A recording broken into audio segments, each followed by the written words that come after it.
بسم الله الرحمن الرحیم. د طلاق بیان دی.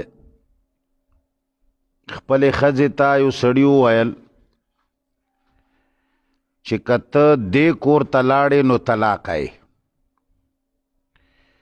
یو خاص کور یې ورته وښودو، ورته ویې چې که دې کور ته لاړې نو طلاق یې. نو هغه ښځه لاړه، نو طلاق واقع شو.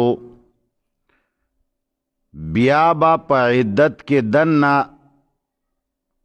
دا سړی اوس دا ښځه خپلولی شي، ځکه چې دا خو یو طلاق دی. بیا په عدت کې دننه هغه پاتې کړه، یعنی رجوع یې ورته وکړه، ورسره ملاو شو، یا یې ورسره بیا نکاح وکړو. مثال په طور عدت تیر شو، په یو طلاق خو چې ښځه پرېږدي او 3 حیضه پې تیر شي، بستانه جدا شوه، د بیا نکاح کړه او اوس بیا لاړه. چې کم کور یې ورته ښودلی و هغه ته دوباره بیا لاړه، نو بیا طلاق نه واقع کیږي. ځکه چې ده څه ویلي وو؟ دې ویلي وو چې که دې کور ته لاړې نو طلاق یې. دا یې نه ویلي چې هر کله لاړې طلاق یې. بس یو ځل لاړه طلاق شوه، طلاق نه پس یا خپله کړه یا یې بیا نکاح وتړلو، بس دا خبره ختمه شوه. البته که داسې یې ویلي وو چې څو ځله لاړې نو په هر ځل به طلاق یې، یا یې داسې ویلي وو چې کله ته دې کور ته ځې نو هر ځل به طلاق یې، نو په دې صورت کې که په عدت کې دننه طلاق نه پس یا بیا د نکاح کولو نه پس دویم ځل تلو سره به بیا طلاق واقع کیږي، ځکه چې دا زی طلاق به دې له پرېوځي.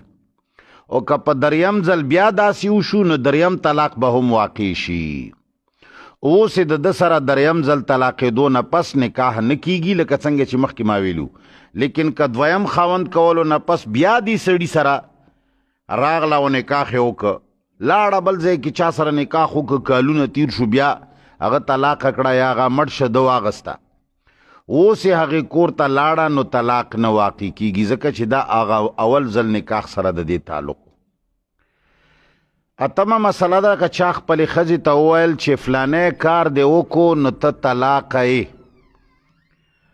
هغې لا هغه کار نه و کړی چې ده ورته د خپل طرف نه بل طلاق ورکو، د سره هغه ځای کار کولو ته یې پرې نه خوا، ورته وایي چې بس ته په ما اوس طلاقه یې، په بل څه شي ورسره خبره راغله او پرېښوده، او څه موده پس یې د هغې ښځې سره بیا نکاح وکړو.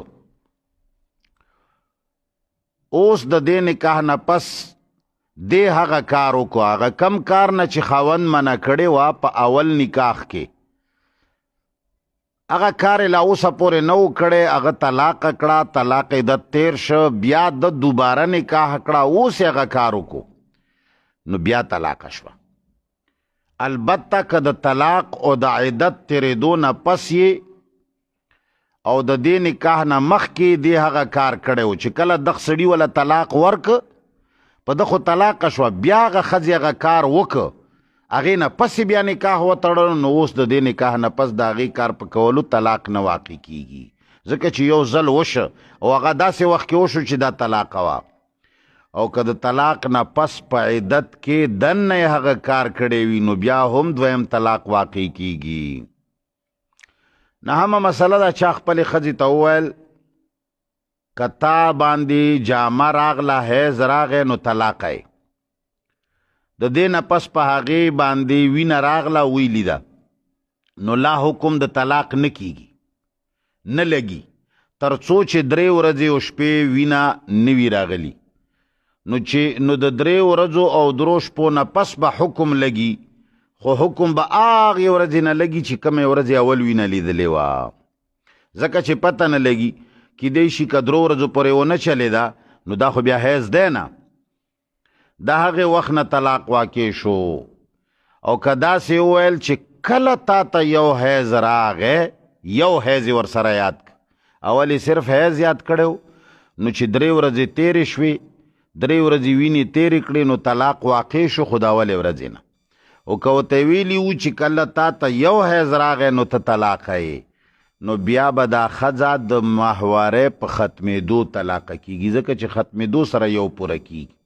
10مه مسله، که چا خپلې ښځې ته وویل چې تا روجا ونیوه نو ته طلاقه یې، نو د روجې نیولو سره به طلاق واقع شي. البته که داسې ویلي وو چې تا یوه روجه ونیوه نو تا ته به طلاق وي، نو د روژې ختمېدو سره به بیا طلاق واقع کېږي، شروع کېدو سره نه. که روجه یې ماته کړه د ورځې نو طلاق به واقع نه شي.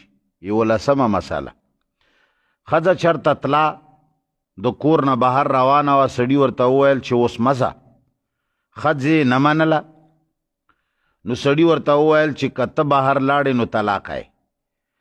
نو حکم یې دا دی چې که دغه ښځه دې وخت کې لاړه نو طلاق به پرې پرېوځي، او که لږ ساعت پاتې شوه چې د خاوند سره یې کومه لانجه په دې کم ټایم کې وه، دا ټایم تیر شه بیا لاړه نو نه واقع کېږي، ځکه چې د دې مطلب دا و چې اوس مزه، داسې نه دي ویلي چې ټول عمر مزه. او که دا یې ویل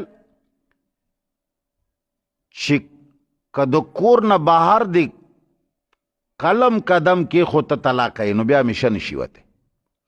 د هغې دپاره بیا چل مولیانو سره شته چې څنګه به اوس د دې مسلې نه ځان خلاصوي. 12مه مسله، که چا وویل چې کومه ورځ مې تا سره نکاح وکړو نو ته طلاقه یې، ورځ یاده کړه، نو که د شپې نکاح وکړو هم طلاق به واقع شي، ځکه چې په عام بول چال او د پښتو په قانون کې مطلب دا دی چې څه وخت مې تا سره نکاح وکړو نو ته طلاقه یې، دا نه چې ما د شپې نه ویلي دي ورځې نه مې نه دي ویلي. وصلی الله تعالی علی خیر خلقه محمد و آله و صحبه اجمعین.